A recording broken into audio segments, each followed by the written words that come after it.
Have you got a diverse team? No. Oh my God, what are you doing? You absolutely need one because they bring with them a diverse way of thinking which benefits your business. And here's how.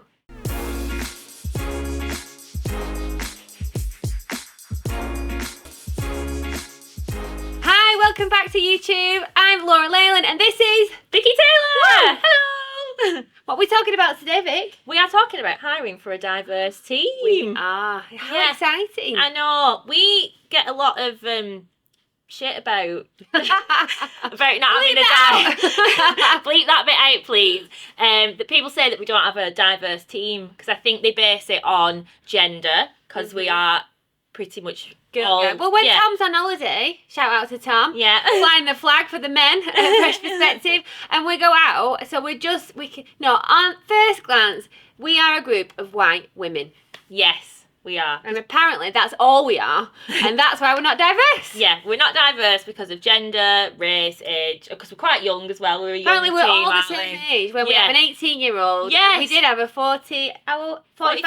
Yeah. I mean, either Katie looks really old or that Krenzel look really young. Yeah. But that is not just what diversity means, though, is it? Absolutely not. You don't know religion, sexual orientation, thoughts, opinions, personality. There's so many other elements to diversity that people don't think. It's not just 4 boxes. There's like 20, if not more. Exactly. And I think that's what makes us a diverse team. But people just don't see it because they just see our pictures and what we look like. And apparently that makes us not diverse. Do you know what that means? It means they are not diverse in their thinking. Exactly. It does. Because it's not fair. Because we are a really diverse group of people. We're all very different. Yeah, and that's how it should be. It makes things interesting. It means that you can navigate different situations in a creative way because it brings with it a different thought process, different experiences, different viewpoints, different mindsets about dealing with situations and overcoming challenges, etc. You'll have your quieter people and your louder people, more confident, less confident. Some will be more optimistic and positive. Some will be more, I'm not going to say negative or pessimistic, but more realistic and more grounded, and you complement each other depending on the situation at hand. Yeah, and there are ways that you can put into your interviewing to help you find a range of different people. Oh my God, what would you do in your interviewing to make sure you're hiring for a diverse team? So, one of the things that you can do is something called DISC personality profiling, which we do here for our team. And if you haven't heard of it, what's similar to that DISC personality? Is it Myers-Briggs? Yeah, Myers-Briggs. Oh, there's one called Thomas. There's loads of different ones. I can't remember the names off the top of my head. Probably should have prepared that. But they usually are centered around colours. So you've got red is the D of DISC, which is direct, bold, don't like a lot of detail, make decisions quickly. So you generally have the red or the D in business owners, for example, because they have to make decisions. And then your yellow, which is your I in DISC, is your person side of things, your outgoing, extroverted people skills. So how you communicate with others, you're quite outgoing, outspoken. And then the S is either blue or green in the colour, and that's more your steady personality type. So more, still people orientated, but more nurturing, a bit quiet, a bit more subdued, but want to look after everybody. And then the opposite, either the green or the blue, is the C on the disc, which is analytical people.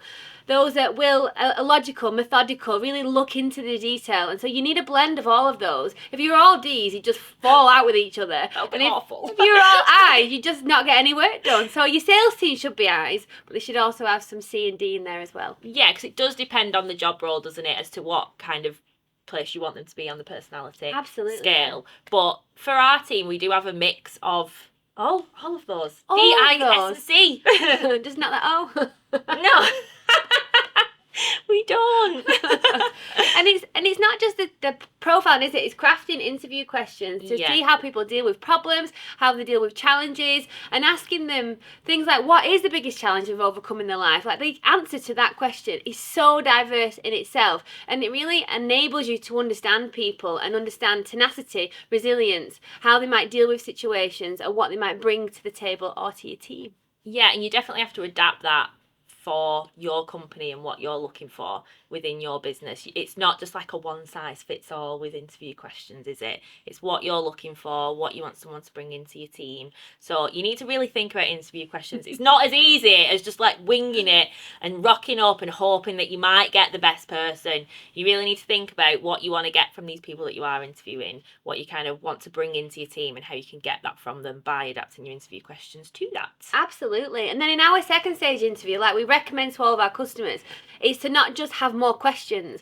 but to get them to do tasks, get them to deal with problems and challenges. So we get them in, they have to do a call to a pretend candidate, they need to make a brew round for the entire team. What else do they need to do? We do a chair race. We do a chair race. They get asked to look for candidates, write social media posts. So we're testing written skills, communication, problem solving, how they follow instructions. Without just asking questions, you can watch how someone does it and how they deal with certain situations.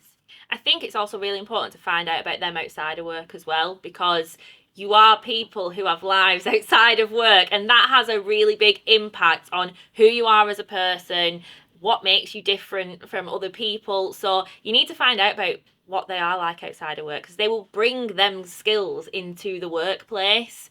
I know we're at work for quite a long period of time, but as a whole, what makes us us is the work that we do, but what we do outside of work. So it's super important to not just focus on what they're like as a person inside of work, but what their hobbies are, what they're interested in, what they like to do in their spare time, that type of thing, and it'll help you really get to know that person.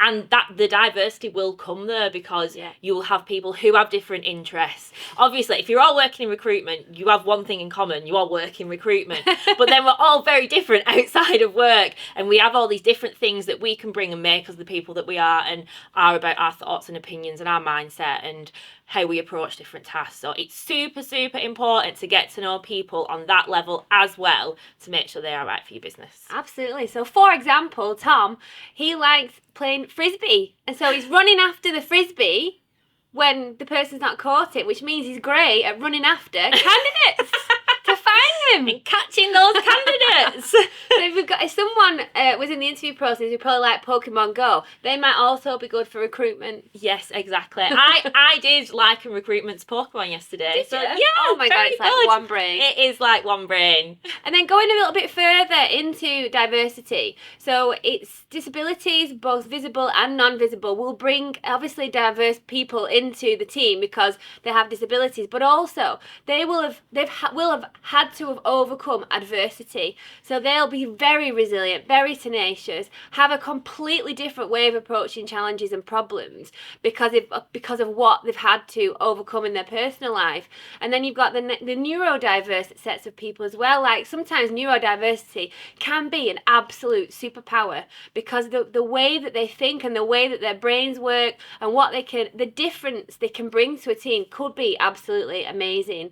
And this is why we shouldn't be judgmental and discriminatory, because you'll be missing out on a whole host of amazing people.